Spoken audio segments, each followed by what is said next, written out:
Aura का जो term है, हमारे अंदर इलेक्ट्रिकल इंजीनियरिंग भी पाई जाती है, मैकेनिकल इंजीनियरिंग भी पाई जाती है, केमिकल इंजीनियरिंग भी पाई जाती है ह्यूमन बीइंग के अंदर।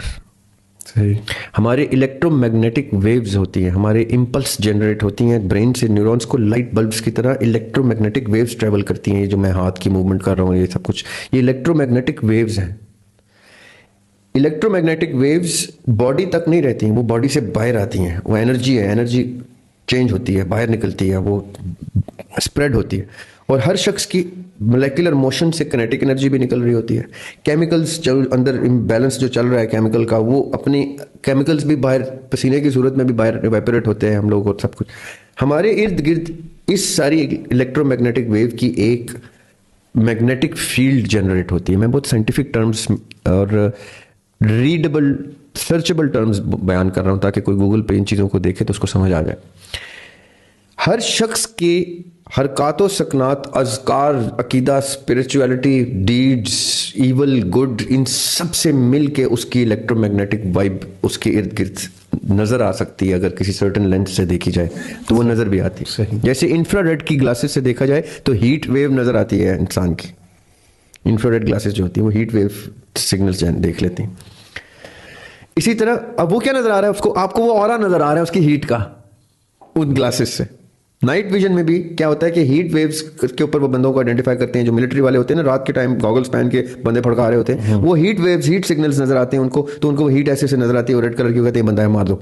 जानवर की भी हीट वेव, क्योंकि मोलेकुलर मोशन से हीट जनरेट हो रही होती है। सही। ये जैसे हीट वेव का एक ऑरा होता है, इसी तरह हमारी इलेक्ट्रोमैग्नेटिक वाइब्स का एक ऑरा होता है, जो हमारी गुड और बैड इंटेंट की बेस पे नेगेटिव और पॉजिटिव वाइब्स फेंकता है बाहर। एक बदनीयत इंसान नेगेटिव वाइब फेंकेगा ही फेंकेगा। इंटेंट जो होता है, नीयत जो होती है, वो पॉजिटिव या नेगेटिव चार्ज को जनरेट करती है। ये जो हम कहते हैं ना, इन्नमल अमालु बिन्नियात, कि तमाम अमाल का दारोमदार उनकी नीयत पर है। खाली अमाल का दारोमदार नीयत पे नहीं, उसके औरा का दारोमदार भी उसकी नीयत पे होता है। यानी अगर कोई पॉजिटिव इंटेंट वाला आदमी किसी भी अकीदे पे यकीन रखता हो, किसी भी खुदा को मानता हो, पॉजिटिव इंटेंट है उसका, तो उसका ऑरा पॉजिटिव ही होगा। इसलिए आपको पॉजिटिव ऑरा वाले लोग हिंदुओं में भी मिलेंगे, क्रिश्चियनों में मिलेंगे, मुसलमानों में भी मिलेंगे, एथियस्ट में भी मिलेंगे। वो पॉजिटिव हैं, अगर उनके इंटेंट प्योर है तो उनके पॉजिटिव ऑरा इस्टेब्लिश होगा। अच्छा, ये जो नेगेटिव ऑरा और पॉजिटिव ऑरा की शख्सियात हैं, ये अट्रैक्ट और रिपेल भी करते हैं। मतलब ऐसा भी होता है कि नेगेटिव ऑरा के लोग नेगेटिव ऑरा के लोगों को अट्रैक्ट करते हों और पॉजिटिव करते हैं, या ये कोई कंडीशन नहीं है?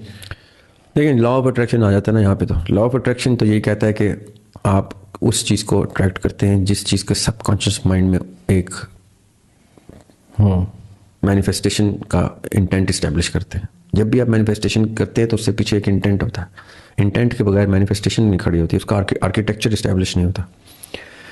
जैसे इंटेंट दिमाग में आती है, आर्किटेक्चर बनना शुरू हो जाता है, और वो आर्किटेक्चर अपनी एग्जिस्टेंस तसव्वुर में, सबकॉन्शियस में बनाना शुरू कर देता है।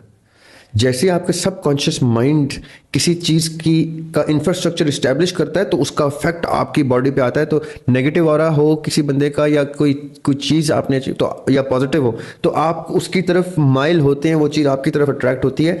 ये नेचुरल फिनोमिनन है, क्योंकि हर चीज़ हरकत में है। हरकत ही उसको उसकी तरफ लेके जाएगी या उससे उसके डिविएट होगी। जो नेगेटिव ऑरा के लोग होते हैं, ज़रूरी नहीं है कि वो सिर्फ नेगेटिव लोग ही अट्रैक्ट हों उससे।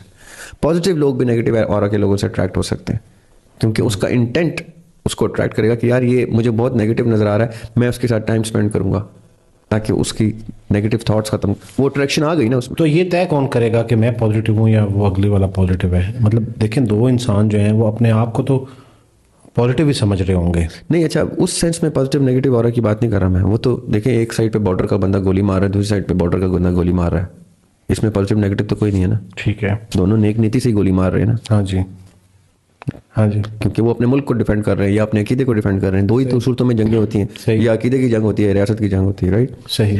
या दोनों सूरतों में भी हो सकती है। अकीदा ही रियासत का अगर वो बन जाए, मैनिफेस्टो बन जाए, जो कि आजकल नहीं है खासतौर पर पाकिस्तान में, तब जाके वो जंग भी जहाद बन जाती है। तो उस टाइम इधर का मुजाहिद, one man's terrorist is another man's freedom fighter. उधर से लड़ता हुआ मोहम्मद हुसैन गोली मार रहा है, इधर से मोहम्मद हुसैन को गोली मार रहा है, दोनों मुसलमान लड़ रहे हैं, दोनों अल्लाह के रास्ते में जहाद कर रहे हैं, या हमारी इस्लामिक हिस्ट्री की जितनी जंगें थी मुसलमानों की आपस में, उसमें अकायद की जंग नहीं थी, उसमें नज़रियाती, क्योंकि दीन जो होता है वो अकीदा एक एस्पेक्ट है उसका, नज़रिया दूसरा इंपॉर्टेंट एस्पेक्ट है दीन का। तो जब नज़रिए की जंग होती है तो एक अकीदे के लोग कलमा पढ़ के ही शहीद हो रहे होते हैं, ये नहीं कि वो कलमा पढ़े बगैर शहीद हो रहा होता है, वो नज़रिए पे लड़ रहे होते हैं। जैसे ये दो जंगें होती हैं, इसमें पॉजिटिव नेगेटिव कोई नहीं होता, ये दोनों पॉजिटिव होते हैं। कि मैंने आपसे कहा इंटेंट ऑरा को इस्टेब्लिश करता है। जो मैं नेगेटिव ऑरा की बात कर रहा हूँ वो ये कि कोई मैल इंटेंट से कोई चीज़ करे, किसी को नुकसान पहुंचाने की नीयत से घर से निकला है तो वो नेगेटिव ऑरा लेके निकला। नुकसान की वजह वेंजेंस हो सकती है, बदला हो सकता है, ग्रज हो सकता है कुछ, लेकिन जैसे आप नेगेटिव इंटेंट से निकले बंदा मारने के लिए, किसी का नुकसान करने के लिए, वो मैं उस नेगेटिव। अच्छा, वैसे कोई इंसान जो है वो, हर इंसान को पता चल जाता है कि जो सामने वाला है उसका ऑरा पॉजिटिव है या नेगेटिव है, या ये फील कुछ खास लोग कर सकते हैं? हर इंसान को नहीं पता चलता, और कुछ खास लोग की बात नहीं है। मैं नहीं मानता कि कोई खास लोग हैं जो ऑरा को जज कर सकते हैं। ये इंटरेस्ट की बात है, जिसका इंटरेस्ट इस तरफ जाता है और वो उसकी तरफ फोकस करता है, लॉ ऑफ अट्रैक्शन के तहत उस पर ये दरवाजे खुलते हैं और वो लोगों के ऑरा को एक्चुअली देख सकता है, समझ सकता है। बहुत से लोग करते हैं डेली बेसिस पे, उनका इंटरेस्ट है इस फील्ड पे। अल्लाह ताला ने इंसान को बहुत ताकतें दी हैं ऐसे भाई, बहुत। अच्छा, आपको लगता नहीं कि कोई शख्स ऐसी अगर सलाहियत हासिल कर ले वो तो अकेला रह जाएगा? नहीं, अपने जैसे बहुत मिल जाएंगे उसको, ऐसे बहुत लोग हैं। ये और इन चीज़ों में घुसने वाले 1,500 लोग मौजूद हैं, इनको मतलब उसे लगेगा कि यार ये बंदा जो है ये भी ठीक नहीं है, ये भी ठीक नहीं है, ये भी ठीक नहीं है। जी, ऐसा होता है। टाइम आएगा उसे लगेगा यार अब मैं रस्म दुनिया तो निभाने के लिए कर रहा हूँ लेकिन ये बंदा ठीक नहीं है। ऐसे ही है, ठीक है। और वो एक टाइम आएगा, वो अगर ऐसे अकेलेपन का कोई शिकार हो ही जाए तो वो फिर क्या करेगा? वो कलंदर बन जाता है। वाह। कलंदरों को आम लोग जानवर दिखाई देते हैं क्योंकि उनका ऑरा जानवरों की सूरत में दिखाई देता है। हज़रत राबिया बसरी कलंदर, वो कहा करती थी ये तमाम खनाजीर घूम रहे हैं। वो रीछ, बंदर, जानवर किसी किस्म का आइडेंटिफाई करके बताती थी, वो इंसान नहीं जा रहा, वो भेड़िया जा रहा है। उनको वो ऑरा इस तरह एविडेंट दिखाई देता था, तो वो फिर कलंदरी मिल जाती है ना ऐसे शख्स को।